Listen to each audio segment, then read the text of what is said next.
All right. Welcome in. This is Toilets to Titles. This is On the Clock Draft Show, episode number 3. We are talking winners and losers of the 2023 Reese's Senior Bowl in Mobile, Alabama. I hope I pronounced that correctly because I am here. We are present. I'm with my crew. I am with my main man, the mayor of college football, Mr. Nino Brown at Nino Brown _T2T. Nino, what's cooking? How we doing today? We are Mobile Senior Bowl, doing our thing. Between a lot of players, watched a lot of film, a lot of practicing. I'm with the power team. I got coach, I got governor. I'm just happy to be the mayor and doing our thing. KT, how about you? I'm feeling marvelous as always. This Senior Bowl experience has been a great one. I got to do a special shout out. Shout out to the big homie. I got to shout him out. Big homie got verified on Twitter today, legitimately verified on Twitter today. But this experience has been marvelous, man. I got to pass it back to Coach.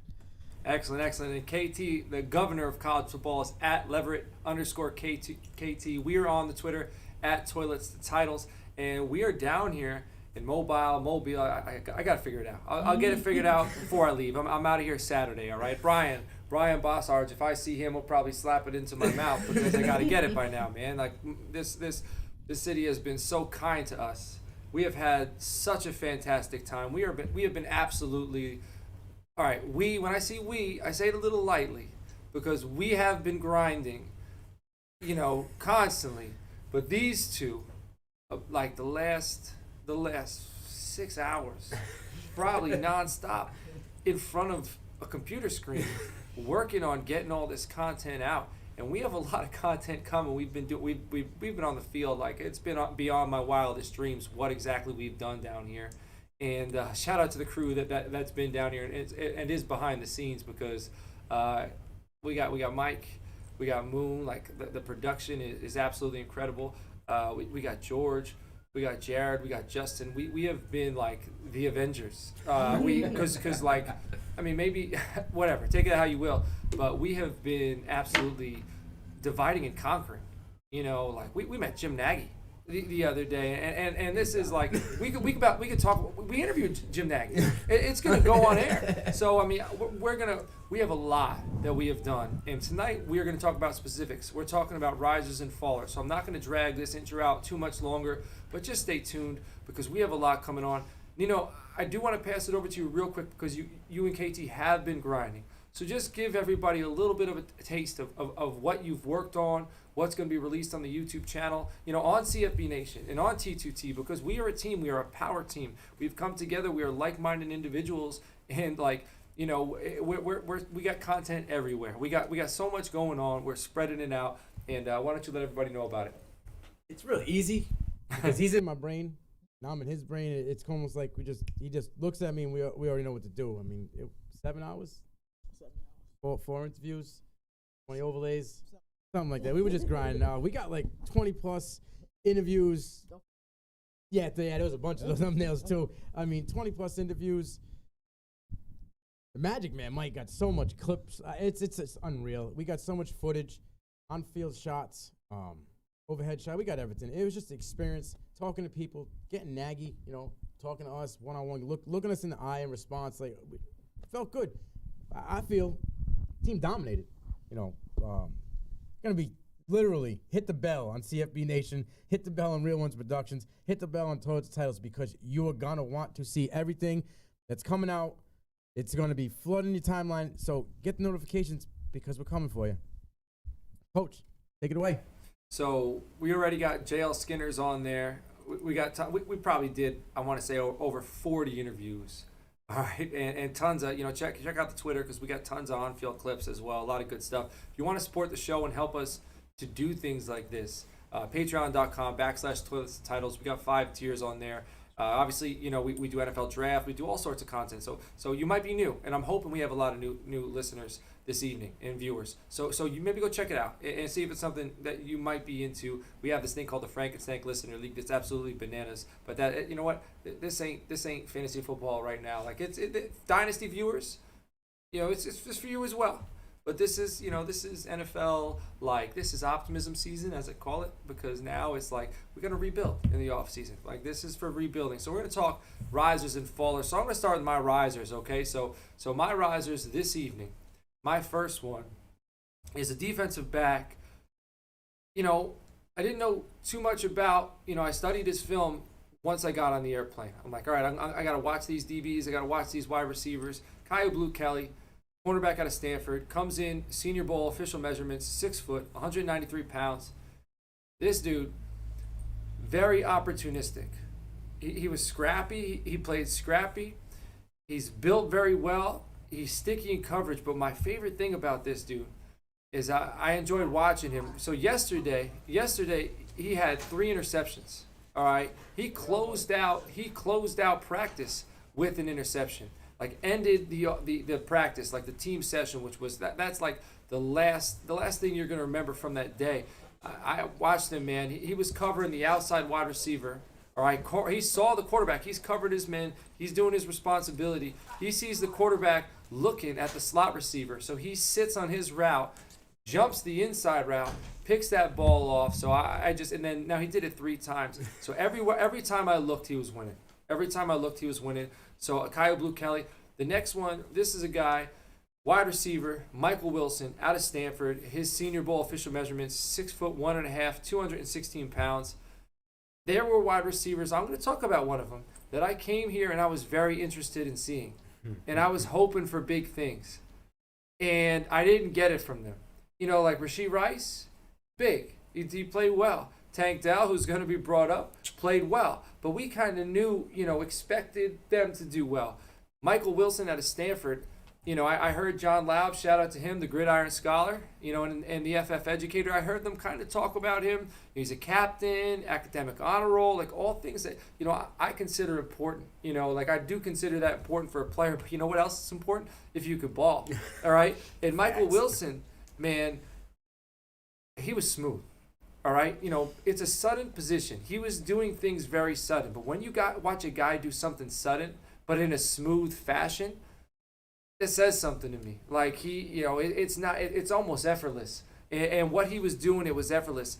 And so I'm talking, off the line, his body control at the catch point, all very well. And then he was playing against Riley Moss, and it seemed like they had a little bit of a thing going. So Riley Moss is one of the top defensive backs out here from Iowa. Very fast, and we kind of talked about Riley Moss last night on P2P. One thing that I believe Jared said it, Jared Gray, check him out. He mentioned that Riley Moss doesn't panic, right? Like he's so quick, so he's kind of frustrating the wide receivers because after they win, guess what? He's still right there. And what I liked about Michael Wilson, once he got the edge, even though Moss was in his hip pocket, it didn't fluster him because I have the advantage. He stayed on his route and he was still able to come down with the ball. And the play of the day yesterday. So if you're watching this, you don't know what yesterday was because maybe you're watching this a few days after we recorded. So on Wednesday, the play of the day, he was running like a skinny slant deep. All right, and this was the first time a quarterback, and this is going to allude to my losers for the day or my 3 downs, but this is the first time a quarterback connected on a deep ball. Riley Moss was in his hip pocket, deep touchdown, beautiful, dragged his toes, back of the end zone, like right by the field goal post. So that was absolutely phenomenal. So Michael Wilson, and another thing I noticed, and this is risers, this isn't what happened on the field, this is what happened, well, I guess on the field, but after the final whistle blew, all the players are coming out. We're having a decent time getting interviews. Michael Wilson, when I went to interview him, he was surrounded. So it's not just me seeing it. I think you're going to see a lot of people start to talk about this guy as the NFL draft comes closer. I'm not saying he's a first round talent, but I'm saying he might have moved himself into, early 3rd, late 2nd, which is decent for a guy who wasn't being talked up at all. That's a rise. Okay, from like the 4th or 5th round to a 2nd or 3rd round. Finally, it's my guy. I came in here, knew and I liked him. I watched a lot of his film. I watched a lot of safeties. Okay, I watched a lot of safeties. I watched a lot of wide receivers. So I came in here pretty much knowing who this cat is. J.L. Skinner, defensive back, Boise State. He's a hammer, 6'4", 211 pounds. Today is Thursday.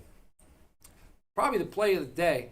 So on Wednesday, all right, JL's coming off of an injury. You can check it out. He talked to us. Check out our YouTube channel. You can see our interview with him. He talked about his injury. He missed a lot of time before it came out here. He's a little rusty, and he could be shook. He could be shook that he's a little rusty. He could be like, hey, maybe I'm hurting my draft stock, but he wasn't shook. He's coming out here, and he's playing like he's got nothing to lose. And he's got no fear, all right? He comes out yesterday. I think it was against Trey. Trey's in the slot, out of Nebraska, Trey Sanders. And I'm sorry, Trey Palmer, and he kind of does him dirty on so JL sits on his heels like he's gonna get a jam. He misses, stop and go, all right, and Palmer is deep, beats him. So today, what does he do? He gets an opportunity. Now, don't get me wrong, he's against the tight end. It's a lot different beast, but I also don't think a lot of coaches are going to be putting JL Skinner at 6'4" on the slot. Okay, and if they do, they might have him actually acting like he's in the slot, but he's coming off the edge, or they're going to actually roll coverage, and he's going to be going to the flats. I don't think he's going to be playing man with no help over the top. Okay, but he wasn't afraid. He didn't say, no, I'm not going to do this. He said, I'll try it. I'm going to do it, and that's excellent. So today he gets an opportunity. This tight end, I don't think he knew what he signed up for. He goes 5 yards, 2 hands, shocks him right in the chest, bop, drops him. Drops him. The whole stadium went bananas. So that was absolutely phenomenal. But what I like about Skinner, he showed his versatility. He could play deep. He could play down in the box. He's willing to man cover. He's a thumper. He does it all. And right now, what is big is those long defensive backs. Long defensive backs who can also lay the wood, who can fill. You can fill and you can cover and you got range. The NFL wants you. All right, so I'm thinking Skinner. I'm thinking early second, but that's good for a safety because the NFL, yes, I'm saying they want long safeties, but that also doesn't mean they're willing to spend high draft capital on safeties. They don't. Historically they don't. I loved Dax Hill. I love Brian Branch this year, but I don't know if they're going to get the draft capital they deserve. Dax Hill obviously won last year, but Brian Branch, but anyways, so that's my risers, my fallers. Andre Yosivas, I'm not sure. He won best hair. All right? Had to. We saw it. Dude's got phenomenal hair, man. But he's a little bit of a faller for me because he's not a bad player. And none of this are knocks. These are dudes. They're all at the Senior Bowl for a reason. They're going to the NFL. He's just got work to do. He comes in. He's out of Princeton. Okay, comes in 6'2", roughly, basically 6'3", all right, 6'2.7", 212 pounds, and I said 6'2.7". I made up that system because the 6'207", that just baffles my mind. So I turned it, so if you're looking at the notes, it's 6'2.7" to me. Basically, it's 6'3", right? That all makes sense. All right, good. 212 pounds. I was expecting him, so the buzz was, it's Christian Watson 2.0. So, and what did Christian Watson do? He came into the Senior Bowl and he showed he's got a skill set that is valued. He got a skill set that is worth high draft capital. He's a burner. He can stretch the field. I was kind of expecting that from Yosivas. He's fast. I'm telling you, he looked fast. But also, we're sitting right there. I'm on the 50-yard line. I'm watching one-on-ones. He's not fast enough to get by with just speed. He's not. All right, that's what I saw. This cat's not fast enough to get by with just speed. What he does lack, suddenness. What I'm saying with Wilson, the suddenness, right? In and out of his breaks. He did have a stop and go. Who's the Georgia corner? Smith covered him, but Smith, he was handsy all the Senior Bowl. He was getting beat because he was overly aggressive. So a stop and go, it wasn't even like. So you're gonna watch it. You're gonna go on Twitter. You're gonna see him winning a rep. But that's a basic route. That wasn't so. So what I didn't like to see, if you're a speed guy, I want to see you be able to work the comeback, work the back shoulder fake, because that's going to be the bread and butter to allow you to get vertical. Because if you're a speed guy and you got nothing else going on, DBs are going to sit. They're not going to come and press you. They're not. Why be overly aggressive with a guy who's basically just a burner? That's on you. That's So I need to see him. And that being said, he's got the frame. Okay, he's light too, so he looks like he could put on some bulk. He could size up and not too much bulk, but he looks he can get a little bit stronger, which you put him in an NFL program. He's at Princeton. Princeton isn't. It's not LSU. It's not Alabama. It's not Georgia. So I don't know what their weight program is doing. I don't know their weight trainer. But you know what I'm saying. So I assume you get that at home as well. So he can go into the NFL, and then I want to see him kind of work on, controlling his body, going up for a ball, how he comes down with this. So I'm expecting Josephus to get better, but he's just not what I expected coming into here. So my next faller is actually Fallers. And we kind of thumb wrestled over who's going to be allowed to discuss these fallers, because this was pretty evident. And this is the national team quarterbacks, like all of the quarterbacks. And Jaron Hall, we interviewed. Great guy out of BYU. I'm hoping for the best. We also got Jake Hayner, okay? We also got Jake Hayner's out of Fresno State. We got Malik Cunningham out of Louisville. So these are, what I didn't like is that there didn't seem to be an alpha. Today, which is Thursday, Hayner took the quarterback 1 reps. So I'm assuming that means he's going to start Saturday, and I'm assuming that means that maybe he played the best this week. I'm saying his 15 to 20 yard ball, and you're going to see a write-up. Justin Stevens, he wrote up all these quarterbacks. So you're going to see it coming up. ToiletsTitles.com. Check out the website. So they're going to get more in depth. But what I saw, it was basically just 10 to 15 yards within the seams. He looked well. Deeper than that. But anything shallow, he struggled with. But he wasn't taking shots. Malik Cunningham wasn't taking shots. Jaron Hall wasn't taking shots. There was nobody who really stepped up and owned that offense. Like it didn't feel like there was separation. So that's why I kind of think they're all fallers, because out of association, nobody stepped up. And it wasn't like they all were just dot, dime, dot, dot. It was just, arrow route, a crossing route. Like there was no big play. So that's why, to me, they're fallers. And then the last one, Davis Allen, tight end Clemson, 6'5.6", which is 6'506 if you follow the real things here. 246 pounds. I feel bad because I got a clip, if you're on the Twitter at Coach Sheps, where he gets bodied by J.L. Skinner, gets dropped. So he's a faller because he's on the other end of that, and he just looks sluggish. He looked a little slow. There were some athletes out there at the tight end position who were doing pretty well, especially Purdue. I'm drawing a blank here. Penning? Payne Durham. Payne Durham, he looked very well. Like he was playing very good. And compared to him, Davis Allen, not so much. So those are my risers. Those are my fallers. I'm going to pass it over to Nino Brown, so you can go ahead, my man. All right, I got a couple guys here. I'm going to start at the bottom, work my way up. So I call him the bat signal because when Roshan had a broken hand, they needed a sub. They called in Texas Tech running back Sir Roderick Thompson. He was out in Denver training. They put the bat signal out. He knew it was time to go. Boom, flew right down, got in. Didn't even miss a beat. I was in the corner watching RB drills. My man was swift, get his feet up high, hitting the pads, rolling, no problems whatsoever. I put up a tweet. You can follow me at Nino Brown _T2T. It's blowing up, man. He got a inside handoff from Jaron Hall. Hit the hash, boom, gone. One touch, he was gone. Took it to the crib. Dude is just absolutely he's just looking clean out there. He's looking fresh. You know what I mean? He's seizing the moment. He's attacking.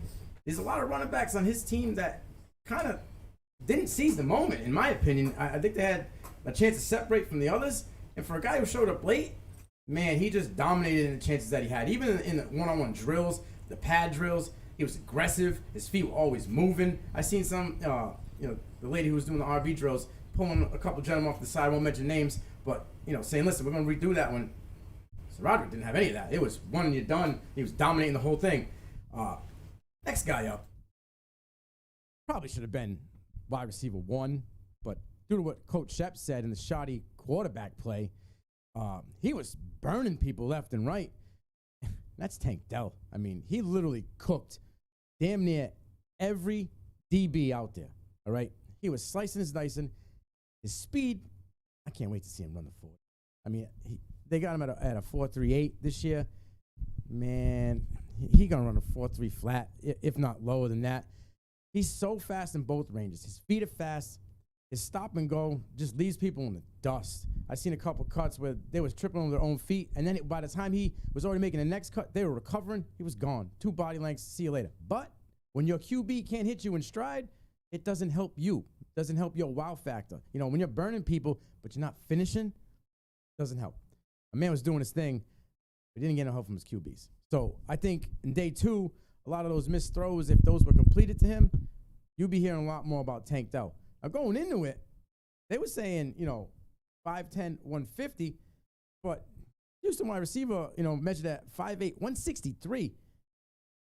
That extra 13 pounds there, I think means something. He's a very physical dude. He don't shy away from contact, and if you get him in contact, he gonna fight. He's a dog. So Daniel Dell is gonna rise boards for me.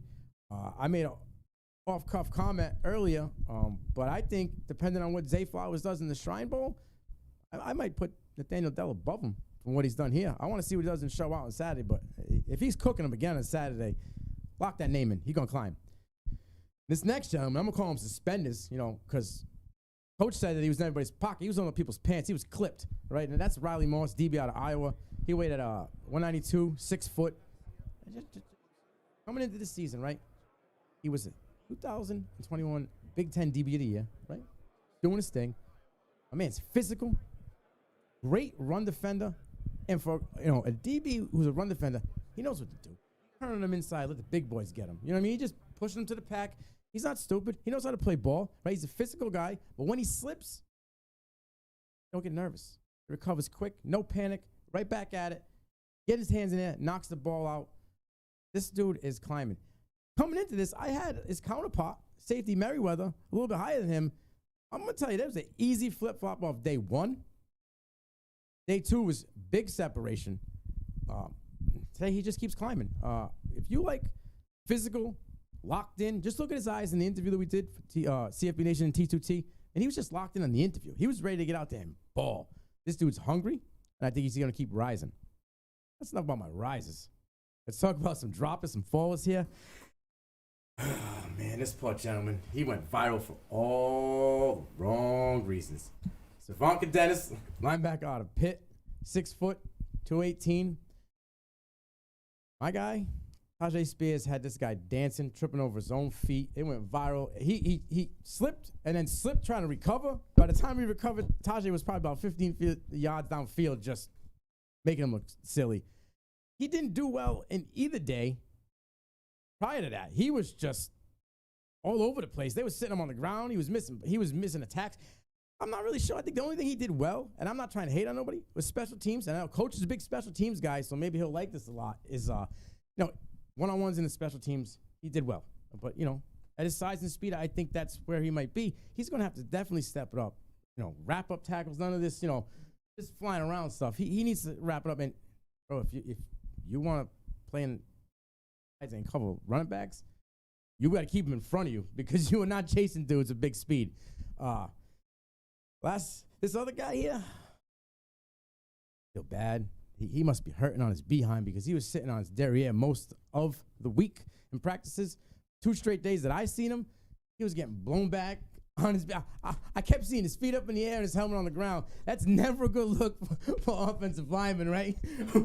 When you're rolling back looking at your QB instead of standing up your dude, I feel bad, but that's Nick Broker, offensive guard out of Ole Miss, 6'4", 305.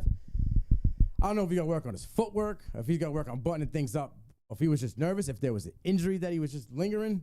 But he just looked stiff, and when he was trying to get out of the stiffness, the dudes coming at him already had him wrapped up. They would just hand gift him to the ground. I'm going to call him lawn chair because he was laid out for most of the days. So I don't want to rip on him too much, but he definitely needs to get back in the camp and tweak some things if he wants to get back to where he was. This was my guy. And my co-host, Jared Gray, was day 1 just giving me laser beams on the field saying, bro, I don't know. I know he's your man and all, but I'm going to start calling him ballerina. He's getting twisted around. Like he's spinning around. These DBs got him spun around. And that's USC DB Mekhi Blackman. He measured at 5'10", 186. Look, first 7 weeks, before we get it, we all know Pac-10 DBs outside of Kai Blue Kelly this year were not the greatest. You had Gonzo and you had Kai Blue. And it was kind of a drop-off, right? Blackman for the first 7 weeks did well. But I think as more and more footage came out, wide receiver coach just started to point out things that he didn't do too well on, and he started to get exposed. That tape was evident here. Wide receivers were eating him up. He don't have this. It's not locked in. So when he's moving backwards, it's not one unit. He's just all over the place, and you can see that because once they make a move, he's sloppy and he gets turned and burnt around. He needs to focus, get back on these one-on-ones, stop watching hips and eyes. Keep yourself locked in. You just squig you like a spaghetti noodle out there when you're trying to guard these people. So those are my 3 rises and fallers. I want to pass it to the governor, KT, and let him tell you what he's got. It's that time of year again to re-elect Lever KT as the governor of college football. You guys make sure you get your votes in. First thing first, let's talk about Evan Hall, running back from Northwestern. He is a, Nino, say it for me. He's a what? Aquafina. He is dangerous. So coming into this, we thought that Chase Brown and or Evan Hall need to do something. They're both Big Ten backs. They both are similar in size and stature. And one went this way, the other one went this way. Evan Hall went this way. He is a beast. Only thing I can be nitpicky on is his pass pro. He kind of admitted that. That's something he needs to work on. But as a back out of the backfield, catching a rock, he's dangerous with his intermediate routes. He had some linebackers looking quite silly out there in their 1v1 drills. Also, he looks so clean doing the footwork drills on day one. In the open field, he's amazing. Also, his vision, that's something that I didn't quite see a lot of Northwestern football other than a Nebraska game out in Ireland. Shout out to Scott Frost. But this dude, Evan Hall, is a name you're going to hear early and often coming out of the Senior Bowl. I think his stock is going to rise. As far as where he goes, I don't know, because I feel like he's a back that has to be a scheme fit. Also, you have a supporter for life in me, bro. We had a conversation. My guy Boomer touched on it as well. He asked how he looked because he don't want his grandma to see him looking crazy. So, Evan Hall, you got a fan in me. Up next, Jaden Reed. Other than probably Tank Dell, Jaden Reed is probably that second wide receiver for me. And I know that's up for debate, but he won a lot of his routes. I believe he'll be a receiver utilized in all facets of the game. He looks so smooth in their special teams drill, catching the ball. Also, I thought he proved that coming into this, I think one of his weaknesses was being able to take the top off the defense. Granted, he didn't beat anybody by 3 or 4 yards when he ran the 9 route, but he did win a couple of catches that I wasn't sure if he got his feet in or not, but looking back on the footage, he did get his feet in on a couple of those catches. So I think you can use him on tunnel screens, bubble screens. Put him in the backfield. We're seeing it with Debo. We're seeing it with Debo. We're seeing it in the playoffs with Jamar Chase. A lot of coaches are starting to put them backs in the back, them wide receivers in the backfield and hand the ball off. Definitely look out for Jaden Reed. I believe his stock is going to rise.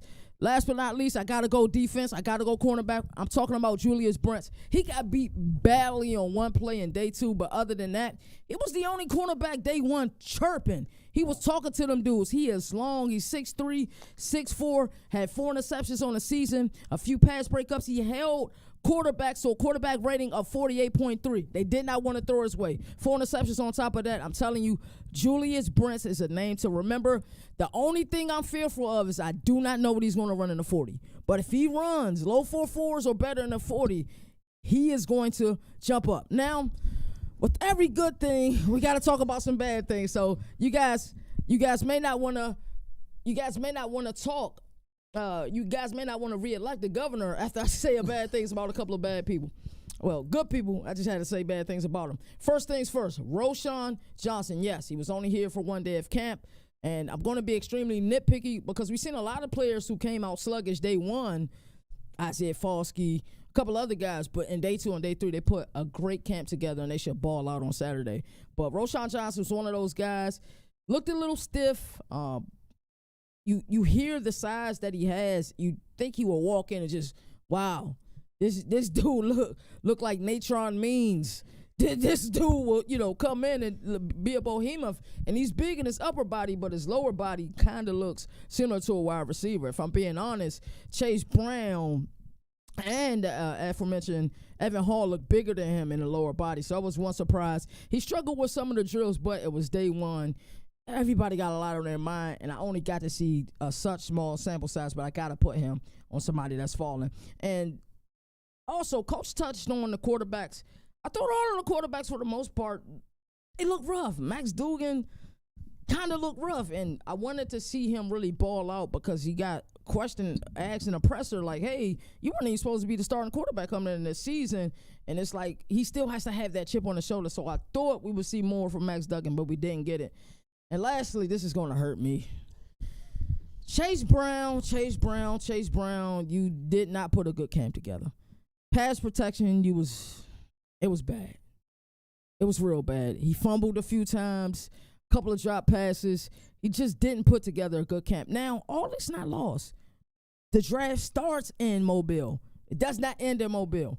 We still have pro days. We still have the combine. You can still get your stock up, but those are the players on my mind. I'm pass it back to Coach so we can kind of talk about everybody's. Yeah. I mean, I think Brown brothers were there. Mm-hmm. Chase Brown and Sidney Brown. Mm-hmm. And I thought Sidney Brown actually played pretty well.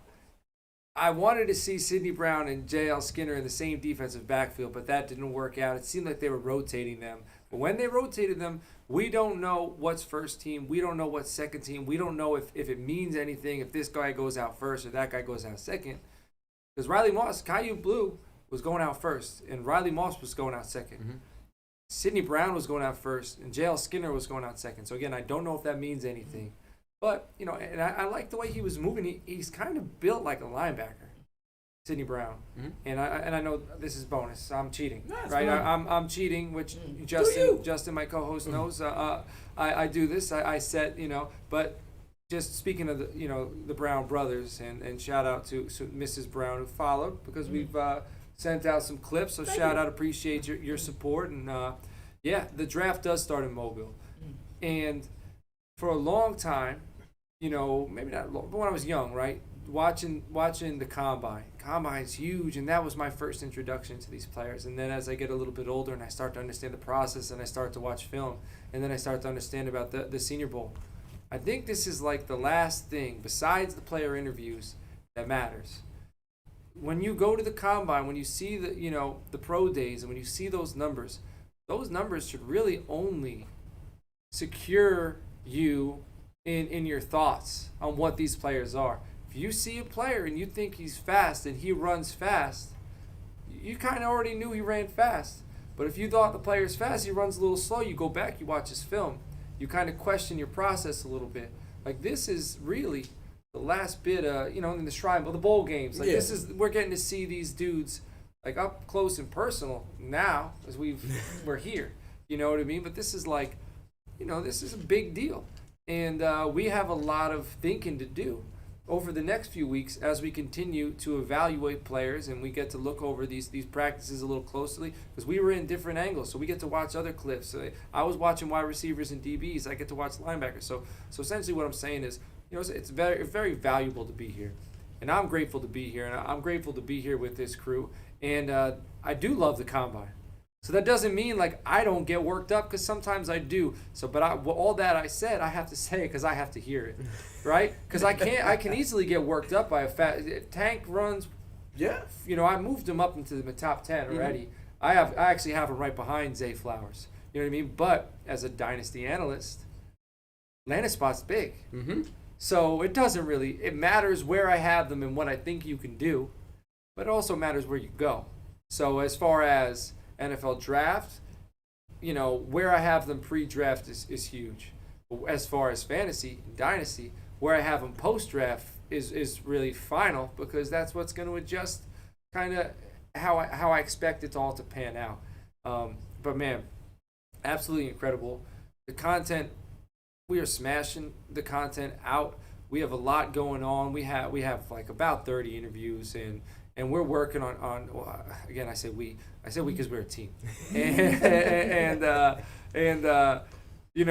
I played pool for like about 5 hours while the cleanup crew, cleaned up. And man, like it's incredible watching Real One's production, like up close and personal, watching how y'all work. Like, shout out to everybody here. Like, and again, maybe this is a little off topic. This show ain't about like congratulating or thanking anybody, but I have to, because I wouldn't be doing this show the way I'm doing it without this crew. So thank you.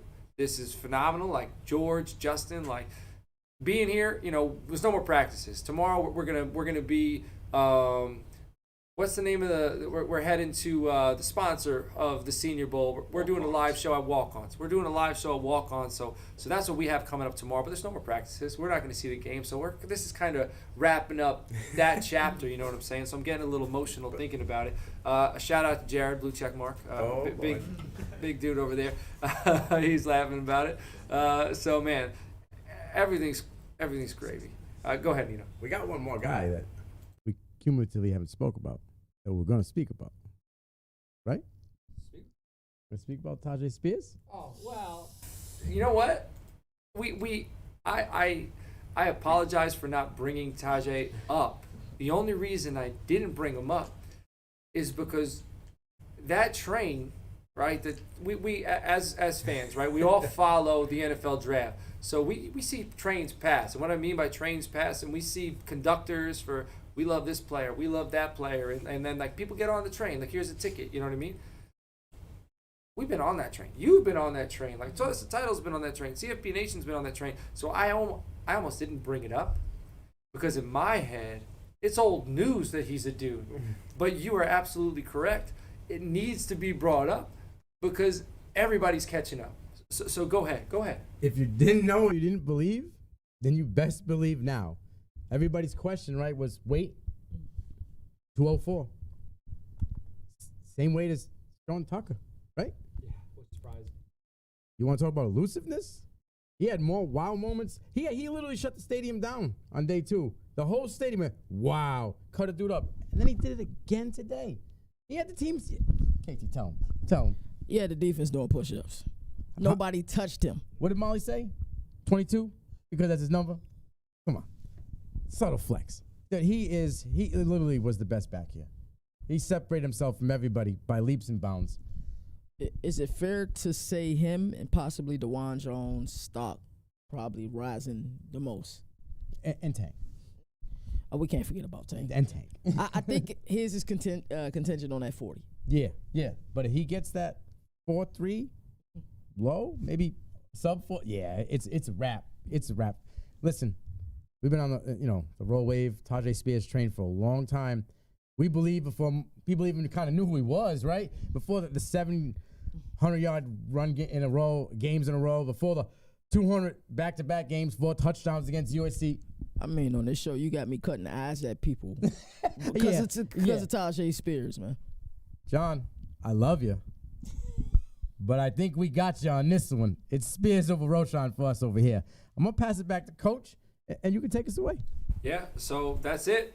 So stay tuned. Subscribe to Real Ones Productions. Subscribe to CFB Nation. Subscribe to Toilets and Titles. I'm sure we're going to get links to subscribe to all those networks. We are a team. We're working together, and we have tons of content going out. You're going to see it all over the place. So make sure you're linked in to our Twitter handle so you can see all of that. And like I said, just stay tuned. Thank you for following. Thank you all to all the new subscribers, everybody out there, everybody we've interacted with since we've been down there. Great stuff. This has been a blessing to be here, and I'm looking forward to continue the process. It ain't over. The NFL draft's in April, so we're going to continue our process. We're going to continue on the clock. We're going to continue with these episodes. It's all good. Look forward to Trevor Sycamore next week. So you're going to want to subscribe for that. Flex. So yeah, man. Is it Gator alumni? Shout out to right, Mikey, the MVP. Without Mikey, a lot of this wouldn't be possible. So shout out, Mikey. All right, everybody, take care. Good evening. Peace out from On the Clock.